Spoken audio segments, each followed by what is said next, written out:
Secretary President, thank you very much. I'm the presider, and I'll take the presider's prerogative to ask a few questions later. But we begin with our star. Arvind Krishna, as you can see, is a senior vice president of IBM and the director of IBM's research labs, overseeing the work of 3,000 scientists in 12 labs worldwide, including one in Tokyo that was opened almost 35 years ago. Arvind is a graduate of one of the elite India Institutes of Technology, and then went on to go to one of our finer engineering schools, the University of Illinois at Urbana-Champaign, where he specialized in information theory for his PhD. He's been at IBM for 26 years, done everything from working on semiconductor technology to the software, database software that has become the basis for what we're now calling big data or data science. And he's done this in both management and scientific capacity. So he's been a jack of all trades and shown a diverse set of skills. And that's a good thing for tonight's topic, since artificial intelligence is really sort of the latest wave of what seems to be extremely significant information technology. And these things come, they build up slowly over years and decades, as it was for the mainframe computer, the personal computer, the internet, and now mobile computing and the artificial intelligence. And a lot of people think where we are now with artificial intelligence is sort of 1995, as we were with the internet at the time. A bunch of technology ingredients came together, coming to a boil, and on the cusp of commercialization, and that seems to be where we are now. So Arvind is going to talk about IBM's flavor of artificial intelligence, known as Watson, which you're all familiar with, I'm sure. And he'll talk about its evolution, its uses, its future, and where we seem to be headed. So Arvind, the floor is yours. So good evening, everyone, and it is my pleasure to also welcome you to this event. As Steve said, I'm going to talk to you about Watson. And to first just remind you all, Watson came on the public consciousness about 5 years ago with the advent of Jeopardy. And from Jeopardy, it's been a long way to where we are today. But rather than hear me describe it, I think this short video does it more justice than I could ever do. Let's go to legal ease for 1200. Watson. What is executor? Right. Same category, 1600. Answer A double. That was the moment when I knew it's over. The category is 19th century novelists. What Watson wants to do then is preserve the lead, not take a big risk, especially with Final Jeopardy, because just like for humans, Final Jeopardy is hard for Watson. Now we come to Watson, who is Bram Stoker, and the wager. Hello, 17,973, and a two-day total of 77,147.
So as you think about some of the things over there, it's really with immense pride that we talk about the progress that Watson has made.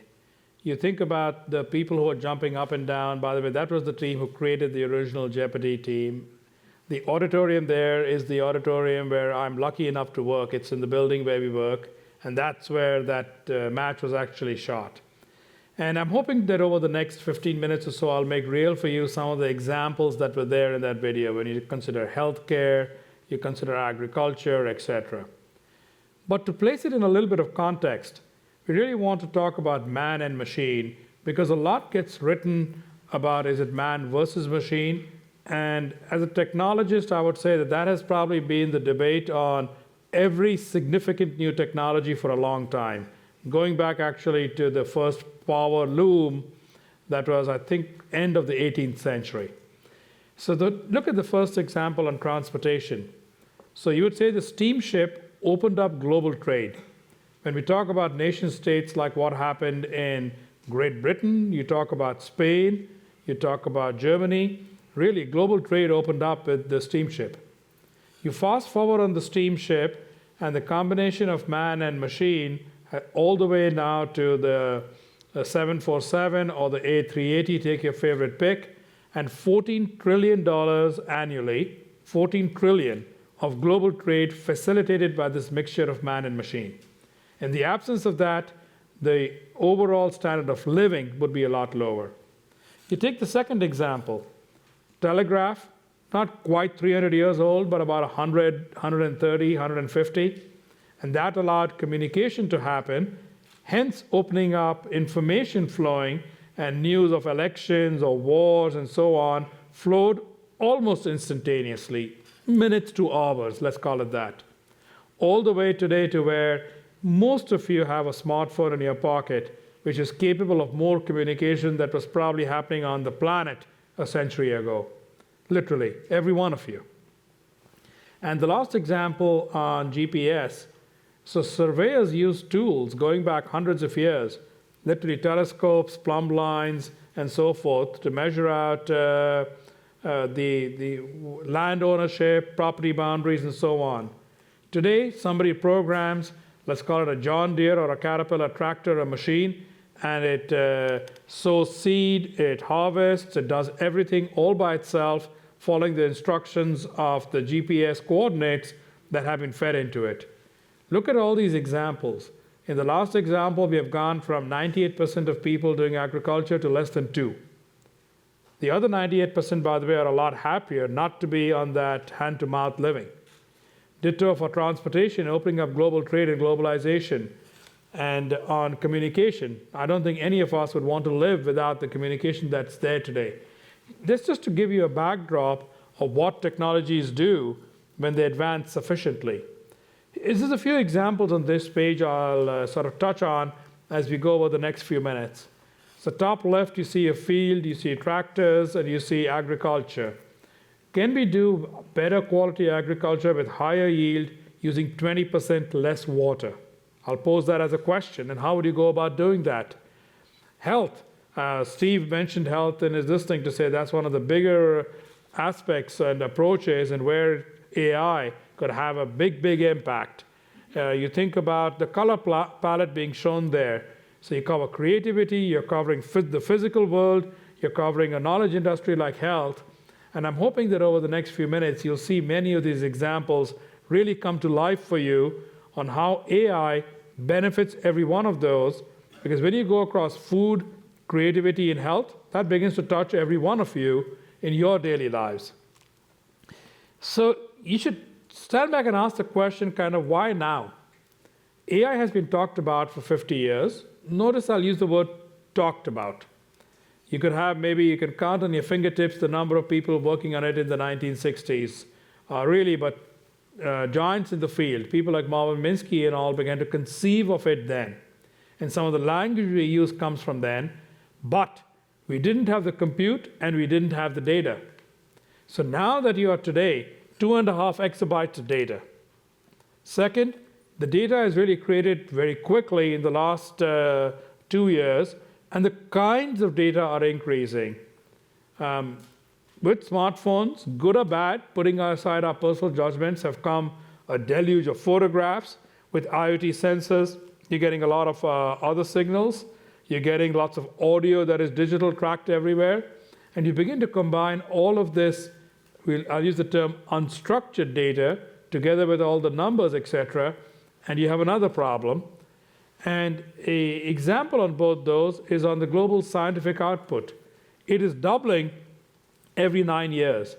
So that means as much is discovered in 9 years as had been discovered in all of history till that point. And when you look at that, it's very hard for people to keep up, whether they're in metallurgy, whether they're in drug discovery, whether they are in process R&D, whether they're in oil and gas, etc. So these problems that are there upon us in terms of, I'll call it the deluge of data of different types, and useful, not just throwaway data, is what creates this imperative that we have to have an approach that lets us deal with this. So when we talk about dealing with this, I've always found it useful to think about history here. So if you notice here, there are 5 technological revolutions, and this is borrowed the first 5 from work by Carlota Perez, an economic historian.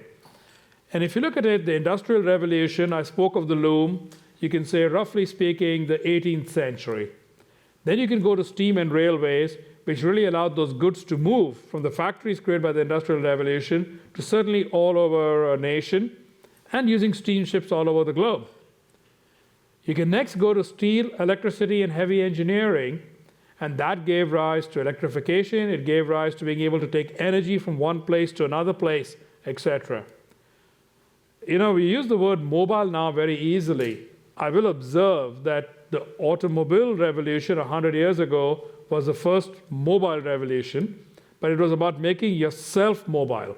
And you could move from place to place, and people used it. People talk about mobility of human labor and the mobility of the difference between workplace and home, because remember, till then, if you were at a factory, you lived probably right outside the factory. And when they called it company town, factory town, etc., those were all the things till then.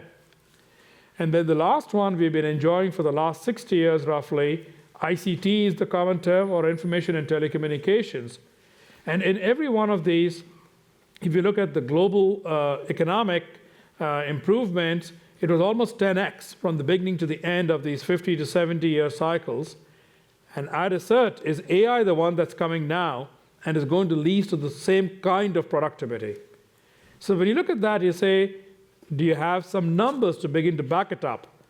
Well, if I look at the semiconductor, which is a big part of the ICT revolution, the left side shows world GDP.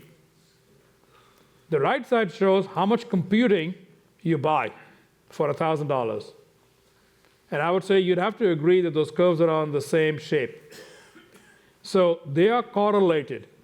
Causation may be very hard to make a point of in a 15-minute pitch, but I would say that they are correlated. And that correlation is kind of behind productivity, behind improvements, and all of these things, between them getting embedded in the fabric of everything we do. And I'll assert that AI is about to do the same thing and make its way embedded into the fabric of all that we do and improve all that we do. So for those who like to also look at these things, I'll say AI is like where the semiconductor industry was in the 60s. And if I knew what Steve was going to say, I could have drawn a similar chart for the internet in the 1990s.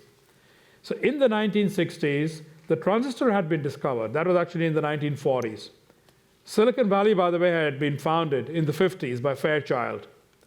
And what was needed then was to take all these things. They'd been invented. People knew how to do it. People knew how to begin to scale them using factories, what is now called a fab or a fabrication plant. And you had to take them and scale them across. And in order to scale them, you needed the material, and you needed to be able to go get the density. You had to create a roadmap for lithography. You had to have people who did designs. You had to create a chip. And all of these things had to go from beyond the laboratory to where they began to be used by everybody. We can look at companies in every nation that benefited from this one. Sony is a preeminent example in Japan, who took the miniaturization possible in this industry and created a whole new way to bring access. At one time, the word transistor radio was almost synonymous with Sony, because it went from being something that sat on a console to something you would carry in your hand. So there are many examples of how this industry then found its way into many other places. And I'll now make the point that we're about to do that in AI. So if you look at the human plus machine, for me to go back to that analogy, and you look at healthcare, a radiologist looking at an emergency room patient has to look at almost 3,000 images. Of course they cannot, because they have 10 or 15 or 20 minutes to do a diagnosis. So they tend to look where the nurses, where the triage people have said there might be an issue.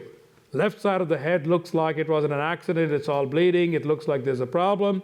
They go focus there. Now, in the process, they can miss many things. They tend to focus on the first thing they can get to. How much help could they get if a machine could read MRIs, read X-rays, and be able to help them with, here are the various things going on. Not replace, if you note my words, help. Because in the end, you still want the human judgment and human experience to be there to make the final determination. Or when you look at creativity on food, how much help could a chef get when they're looking for a creative dish to put in front of people? Or for a home cook who's looking to create a creative meal using the few ingredients they might have, whether it's a can of something, whether it's some fresh produce, whether it's a little bit of meat, what can you do using all those? And it is amazing that AI has come to the point where we can actually help all those things individually. So if you look at the first example on health, this is something we're very, very proud of. It's been called a moonshot, literally for the equivalent of what John F. Kennedy talked about, getting to the moon before the end of the decade. And cancer is considered a disease that is incredibly hard. By the way, cancer is hard because cancer evolves. It's not a static disease driven by a single virus or a single bacteria. Cancer evolves not just over time. Cancer evolves in a given patient, meaning their tumors evolve, they keep changing. So how would you go about solving for cancer and being able to leverage the vast amount of knowledge which is there in medicine, but try to poison the human less while trying to cure them? And I think this short video makes a lot of that point for us in terms of how AI can benefit healthcare. We're looking at the case of Jamie Lewis, a 28-year-old female who has shortness of breath and chest pain. Watson surfaces the most relevant information pertaining to Jamie's complaint from her record. As you can see, it's all here: recent diagnoses, patient history, measurements, and labs. The doctor orders a CT pulmonary angiogram, and Watson then goes through all the scans from multiple viewpoints. That's hundreds of images. Watson isolates the imaging data that's relevant to Jamie. The problem seems to be a dark region seen around the bifurcation of the pulmonary artery. Watson compares Jamie's scan to those of other patients in the database with similar disease morphology, and then forms a patient data-driven differential diagnosis. The predominant diagnosis for similar patients is pulmonary embolism. If the clinician agrees with the findings, Watson combines a priori clinical knowledge and patient-driven differentials to form a new differential diagnosis chart. When Watson analyzes the image in combination with clinical knowledge, the diagnosis becomes more differentiated based on the angiogram findings. Now the physician can actually explore Watson's approach, following its reasoning from Jamie's first symptoms to the latest data we have. And along each step of the reasoning process, potential diagnoses fall out of the likely candidate funnel. So if you look at some of the words used there, you see the word reasoning coming in a few times. So it cannot be a black box. When you're looking to apply and help an expert do something, in this case, the machine has to provide its reasoning. I believe it's this because this was the case in 19 other patients that are in my learning. I believe it could be this because there were 7 papers that gave this as the likely diagnosis when confronted with these symptoms. Just as you think about that, that level of reasoning provides a lot more confidence behind what could otherwise just be a black box approach. And we believe that this reasoning and evidence is critical both in how you train these AI systems as well as in how you begin to use them in real life. And that reasoning, when then used and leveraged along with feedback, also helps improve these machines. In health especially, I think the reasoning is absolutely essential. No professional is going to follow a black box attempt at a diagnosis. Okay, so second one. So far, we have 28,000 Woodside documents related to project development in the system, each typically more than 100 pages. This would take a human being working 24 hours a day, more than 5 years to read. But Watson can produce meaningful answers in seconds. Since the program started, we've asked Watson over 1,200 project-related questions. These answers are helping us to make smarter, quicker, and more accurate fact-based decisions, which saves time, drives efficiency, and reduces costs. So that was an example drawn from the oil and gas industry. And the 28,000 project documents referred to are all the documents that are there behind running a plant, behind extracting oil and gas from under ocean, from shale, and so on. And the questions there are pretty serious. I mean, when you look at safety, for example, what happened, the Deepwater Horizon is not something you want to repeat. But when you're looking at large flammable quantities going through very large plants, it's quite easy to get into those kinds of accidents.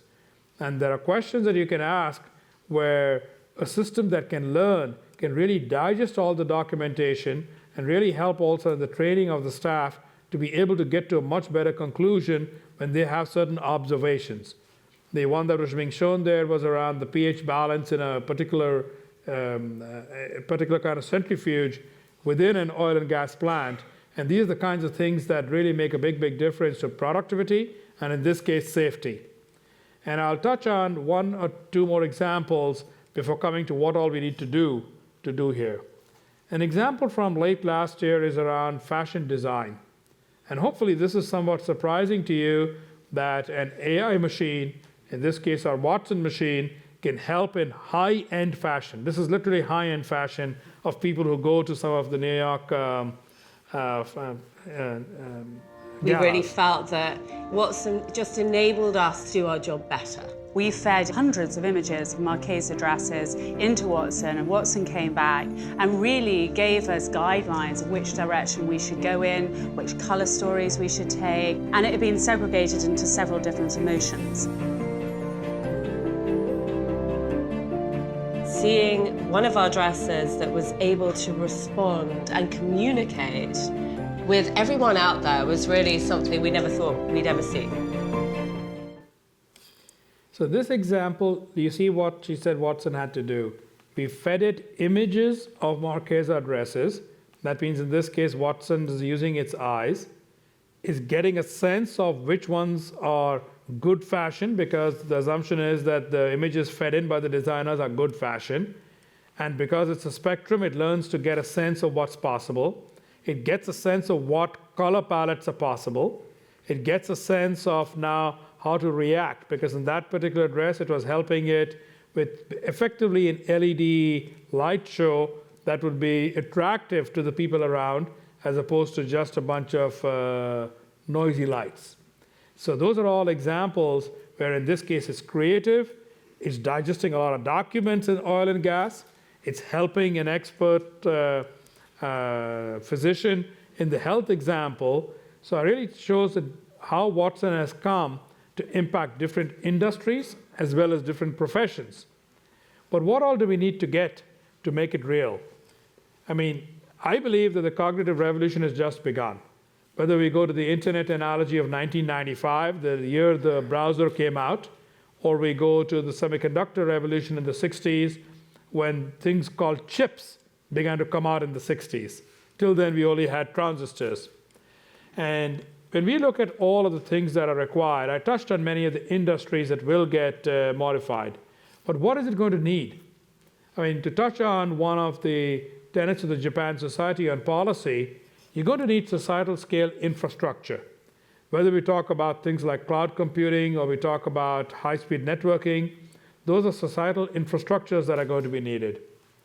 You're going to need new computer architectures, because essentially the kind of compute that these techniques take is different than the traditional number crunching or spreadsheets or databases that has been what has occupied computing so far. There's going to be a new science of data. What data is good? How much data is sufficient? Which data is biased? all questions that people ask both in the media and in the political science realm are now going to come into the lexicon of AI as well. Shared ethics and trust. If I trust my computer to give my doctor a recommendation, I sure hope it is a good recommendation. And how do we begin to govern these and be able to demonstrate that to people is also going to become a part of these systems. And lastly, I think that the visionaries who attack certain industries are going to get an advantage that will last them for decades to come. And that is a big part of why you see so much excitement both in the media and so much investment in different areas in embracing AI into the industries. So with that, thank you, and I'll turn it back over to Steve. Arvind, let me ask a first question, if I could. Let's just assume the sale. That the march of this technology is, at least from a technical standpoint, is in train and likely to proceed. What's your greatest concern about what might hold up this revolution? I think fear of embracing something new is always the first one that holds it up. I think you can also look at people who might try to misuse it would be a second one that will hold things up. Analogies are nice. I mean, you raise the internet. So if I go back to the mid-90s, there was a huge amount of fear, which is now really hard to even recall it was there. Oh my God, if I put my credit card on the internet, what will happen to it? And that kind of fear really holds things back. Now, technology came along. People invented better cryptography. People and merchants embraced that. And regulation, by the way, did help because, at least in the US, people said that as long as you're trying to use it correctly, you're only liable for $50, if I remember. That was the law passed. Yeah. And then the Millennium Act together with digital signatures. So it's a mixture of the technology gets ready, you get regulations that help and mitigate some of the risk, and you also get people trying to use it responsibly and not irresponsibly. And I think those three things together, and then by negative connotation, if those don't exist, they hold back the progress of a new approach. Well, I'll defer here. We seem to have a lot of hands going up before. So, how about here in the center? Yeah. Little doubt that the upside in terms of... And could you identify yourself? My name is George Friedlander. I've been doing a lot of work on the implications of technological change for state and local governments in particular. And there's little doubt that there's extraordinary benefits in some of the areas you talked about, such as the medical area. But not all of the fear is coming from Luddites. There's also a lot of concern about the implications for labor out of people like MIT, Oxford University, and so on, and hollowing out of the middle of society in particular. Are you concerned about that, and what do you think we do about it? So there is a lot of talk on that topic, so let's acknowledge that. I'm not actually concerned about it for a bunch of reasons. So if I look at, you said state and local government, and I think you'd agree that many state and local governments are not able to provide all the services that they would even like to for their citizens. It's not so much that they don't want to, they cannot based on their budgets. So if some tasks can be taken on by machines, which are much more clerical in nature, that frees up the people to do other tasks that are much more people-oriented. And I think that that is the division which we have to begin to embrace, that really repetitive tasks can be taken on by these technologies. Now even embracing natural language and not just repetitive accounting and those other tasks, which, by the way, were taken over by machines but about 40 years ago. Two, on your concern about labor, about the hollowing out, or really labor becoming really very, very low paid or very, very high paid. I don't believe that that's going to happen. I believe that we are going to open up more creative opportunities, and that is why I use some of those examples. And those are going to open up different professions than we imagined 100 years ago. Ditto, by the way, applies to farm. So it's not so much Luddites, which was people who wove textiles, which was that example. But even in the US, the 90% farm labor moving into other professions was enabled because you didn't need to grow food at that low level of productivity. And that really opened up lifestyles. And I believe that that'll happen this time around also. You know, if I could, the MIT research you mentioned is Eric Brittelson and Andrew McAfee of Rise of the Machine. The Oxford economists go out 20, 30, 40 years and say, half of all American jobs are at risk. I mean, the one I kind of like is some recent McKinsey Global Institute research that looked at thousands of at the task level and hundreds of occupations.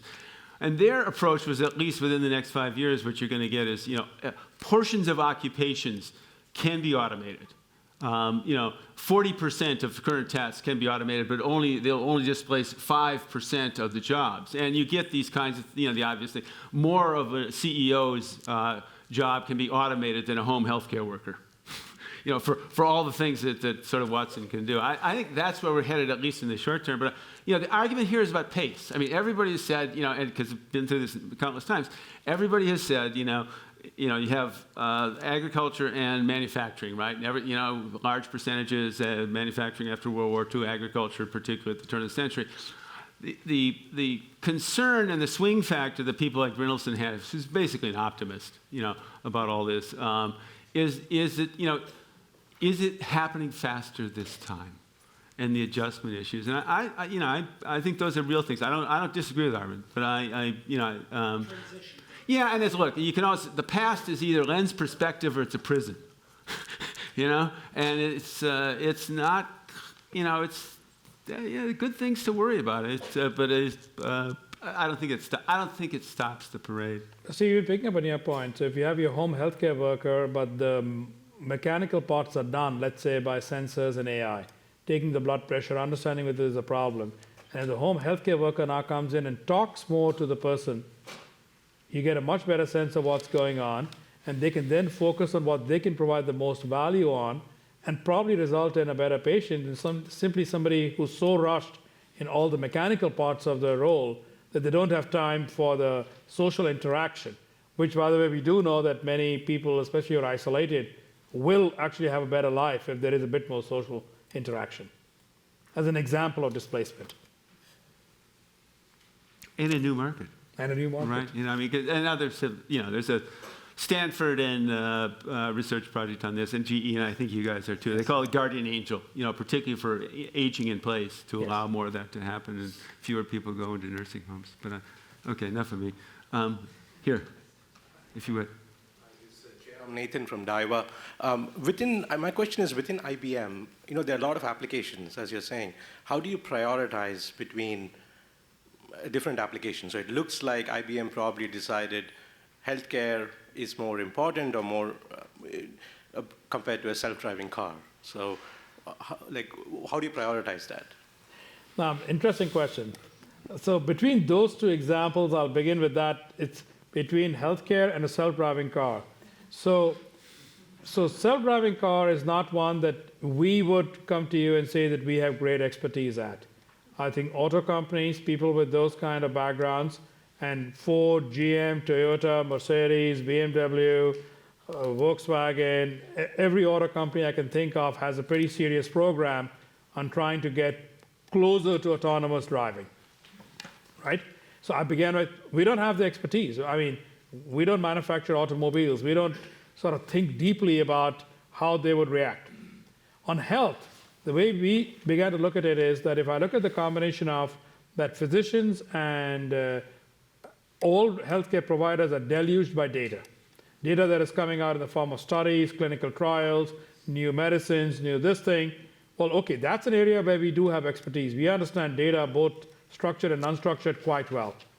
2, are we good at helping making decisions on that and recommendations? We believe we are.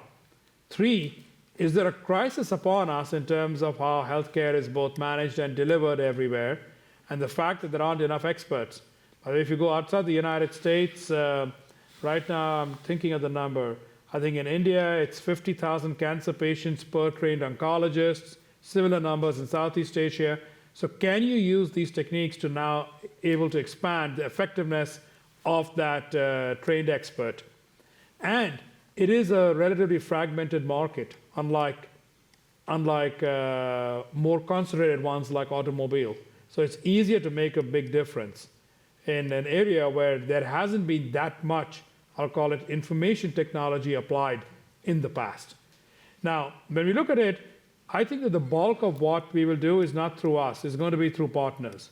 We're going to be working with partners who will exploit the base platforms we create to go take it to different industries.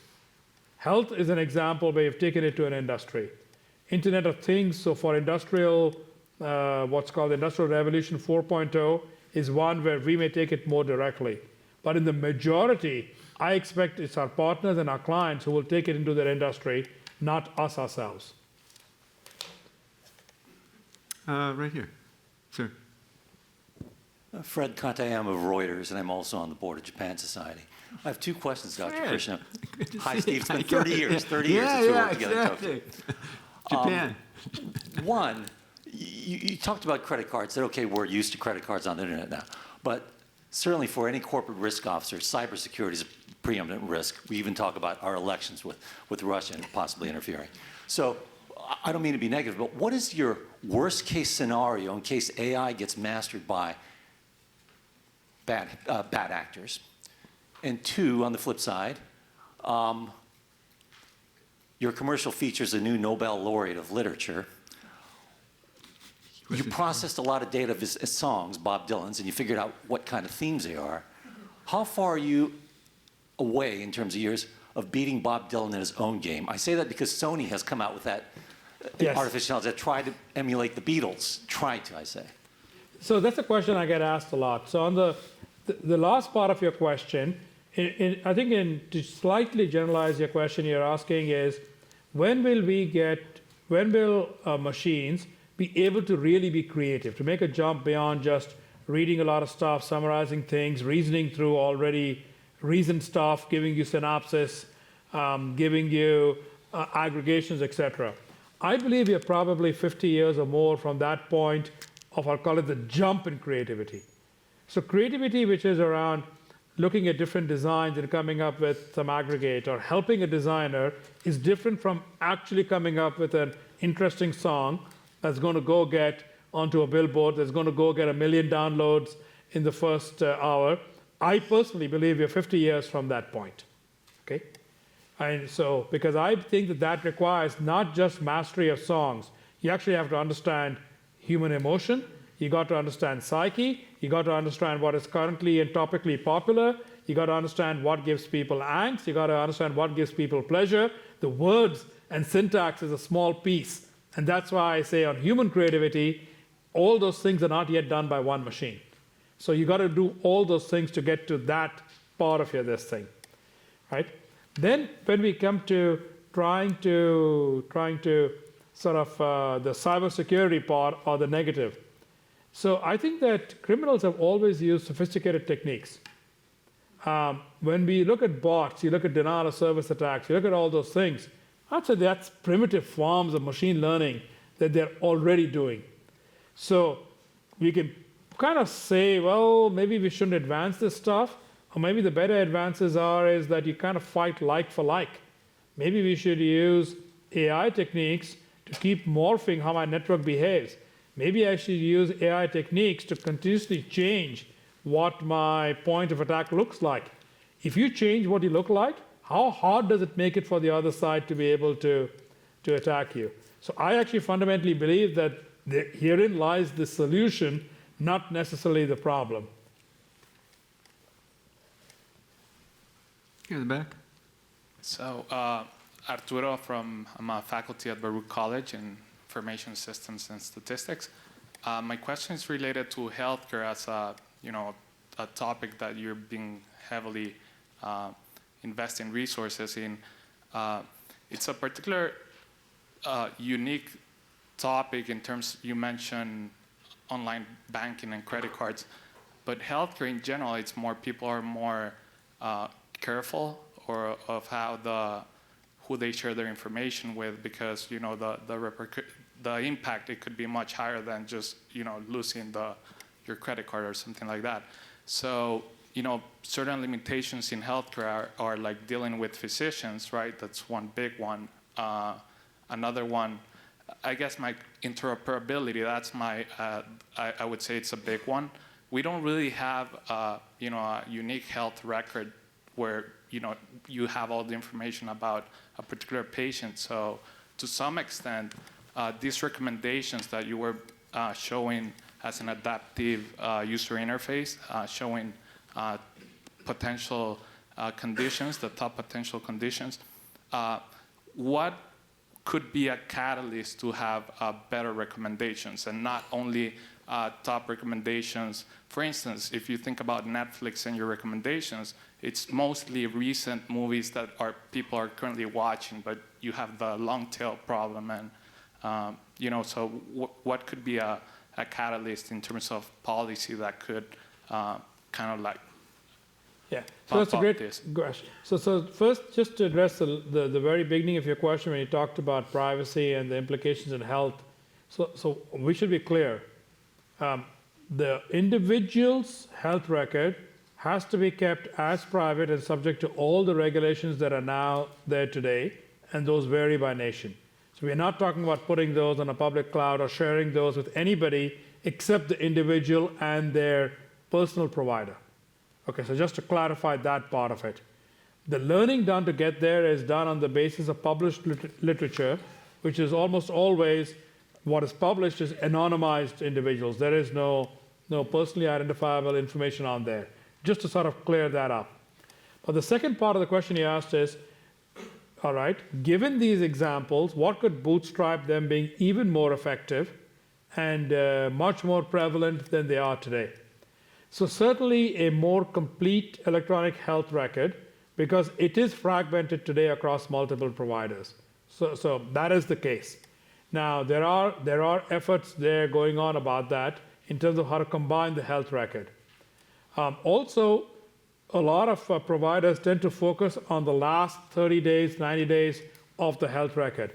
You got to go much deeper into the history of the health record to go satisfy what you're beginning to sort of aim at, because it could easily be something that is from somewhere else in the health record.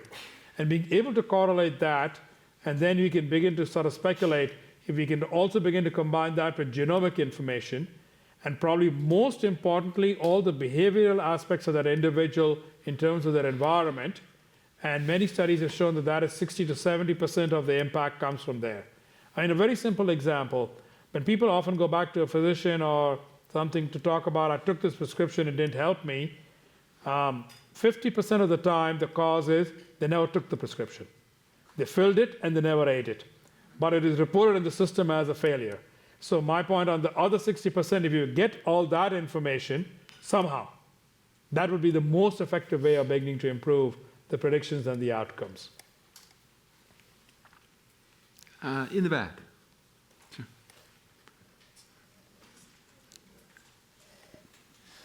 Hello, my name is Aaron Isaacson. I'm Mr. Recipe. I'm a chef, and my question is, using Watson, as you said earlier in your discussion before about culinary uses, I'm curious if Watson could create something like a personal nutrigraph of each person and what nutrition that person needs to sustain themselves in a way in which we can use that for world hunger relief, and individuals like myself who are a little bit rotund and use Hippocrates, do no harm, and food is your medicine. So what we have done so far is understand that if you give, for example, a couple of ingredients, we can construct recipes that may be delicious. Right, let me use that one. Yes, then he shook his head. That's why I said maybe delicious, because I'm not trying to compete with the real chef, right? But we are trying to help a home cook or somebody looking for something intriguing, and the reactions we get from people is, yeah, this is somewhat interesting because you're combining ingredients in interesting ways.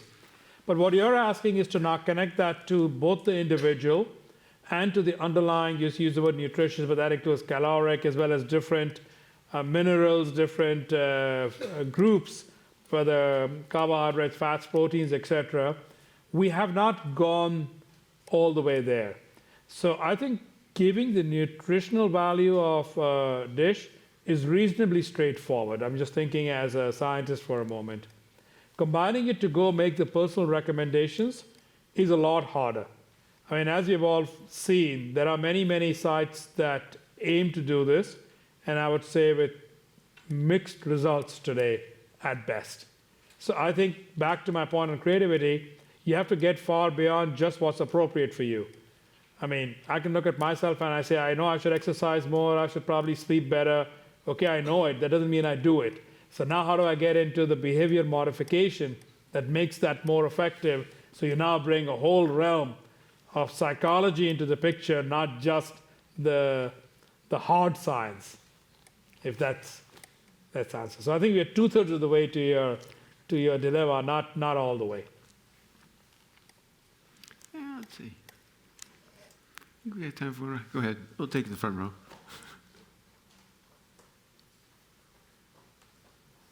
Good evening, ladies and gentlemen. My name is Hao Wang, working for China. Okay, I'm Hao Wang, working for China Health Big Data Alliance. Well, what we're doing is for building the most important database for health big data. But what we believe is a customization for everyone's service. It's quintessential of the utilization of the big data system and human resources system. Would you agree with, or the customization is more important point in future? The second question is, China, India has a larger population over the world. Would you focus the importance of China and India in future for the big data system and the human resources, the artificial intelligence? Thank you very much. Thank you. So let me see if I followed the first and second questions correctly. You used the word customization. If you don't mind, I'll switch it to personalization. I think that the personalization of health information is one of the big advantages that systems like Watson and AI can bring. So as opposed to an oncologist offering 1 of 6 therapies, let's say for breast cancer, they can now look at the range of 800 therapies that are possible. I think that's about the right number that is there for breast cancer. And they can then customize it as a recommendation that the oncologist can apply. Because very few oncologists are going to have all 800 in their mind. So I'll call that personalization. So you can get much, much more personal than you could before. I also believe that's going to be essential moving forward because of the vast range of remedies possible for every disease, not just there, but we know that humans behave differently to different antibiotics depending upon their genotype, and all of that is ignored today. So that level of personalization, I absolutely believe, will come to be. The second part of your question is, how important are India and China, which between them have 2.6 billion, roughly, of the world's population. So we can say 1/3, but it's probably a little bit more. It's 2.6 out of 7 billion today. How important are they to the world? Well, I mean, let's look at facts. I mean, a lot of manufacturing is done in China today. A lot of production of raw materials is done in China today.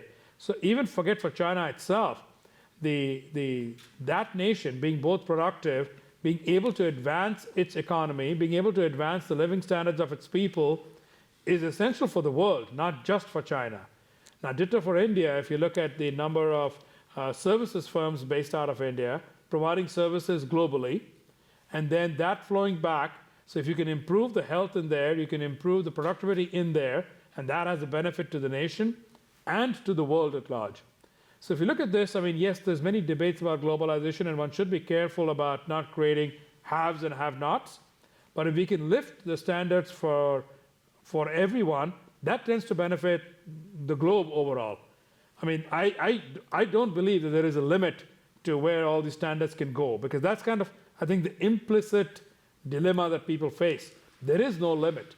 I mean, if you look at the global GDP today at whatever, 70 trillion, 80 trillion and counting, it's over 10 times in real terms, not just with inflation, of what it was at the end of World War II. So why should we believe that there is a limit? I think everything can improve. The question is, how do we get the means to provide it out to people? And these technologies have the ability to help in that problem. I think we have time for one more if we're going to get you out of here in an hour. So, over here. My name is Rory Canellis. I'm a professor of computer science at State University in Westchester, and also a retired IBMer. And my question goes back to something that you mentioned in one of your early slides, and that was talking about the building of trust and ethics. And what do you feel needs to be done to bring us to a point where the level of ethics, respect for intellectual property, is the same on a global level? And what do we need to do given the hacking incidents that we have seen over the last 3 to 4 years to raise people's confidence in having not just their medical records, but other personal records, their financial data, their personal tastes, available in a big data environment? Great questions. So let me take the last part and then go back to the first part, because the last part is easier. So first of all, when we talk about these systems that can get personalized and so on, let me be sort of clear. A big data environment does not mean that your personal health record, your personal information, your personal tastes are there for the world to see. Those which you choose to make available through things like whether it's Facebook or any of the other social media sites, that's up to you. But in order to benefit from all of these technologies, they should be kept absolutely private, and they can be kept absolutely private, and technologies do permit that. So we're really not talking about exposing anyone's personal or private data in order to benefit from these technologies. Now, on terms of thinking about trust and ethics, there's a two-part answer to your question. So because we really believe that we are at the infancy of how we believe ethics should be applied into all of these, let's call it aggregate situations, we helped form a group, the Partnership for AI, and the sole aim of this group, in this case, 5 large companies together with 2 not-for-profit entities, is to create the system of ethics which we all are committing to follow, but we hope, much like the internet standards, which were rough consensus, as well as the World Wide Web standards, that many, many will embrace these as being the standard. I would hesitate to tell you we have it all solved. Yes, we have straw man ideas, but I think it behooves public debate, public dissension, and coming to an agreement transparently across many experts on that front of ethics. On this last part of trust, when we hear about hacking here, hacking there, some of my reaction is maybe a little bit cynical. Theft of state secrets and information has gone on as long as there's been written history. Okay, whether we go back to the Medicis, whether we go back to, instead of the ancient and middle Italian times, you go back to the Byzantine times in Greece. I mean, this has gone on forever. So as long as there is something valuable, somebody's going to come after it. So I think we need to provide the correct protections, whether in technology or in law or in society, to kind of help mitigate and reduce that risk. I don't believe it'll ever be zero, right? Unless we can kind of fix malicious behavior in mankind. But that's for psychiatrists and psychologists to worry about. When you talk about the Byzantine Empire, you're talking about spying on the great and the powerful. Now you're talking about spying on everyone in this room, every student in my classrooms. And that's a level of discomfort that I think is new to society. I think its awareness is new. I would point out that there are people like Axiom or Nielsen and so on who have collected data on people for a long time. I think we as a society have to decide on our regulations, how much should be permitted and how much should not. So when I talk about ethics and I talk about let's come up with that, that's all inclusive that we should come to an agreement on what is and is not permitted. And you know, the big divide here is collection versus use. I mean, a lot of people feel that from a collection standpoint, I mean, so much is out there, that genie's out of the bottle. But you have to have hard rules on laws about how it's used and in what circumstances. And there's a public debate in many nations on that, not just here. That's for sure. I think that wraps it up. We'll thank the audience and thank Arvind, and thank you very much.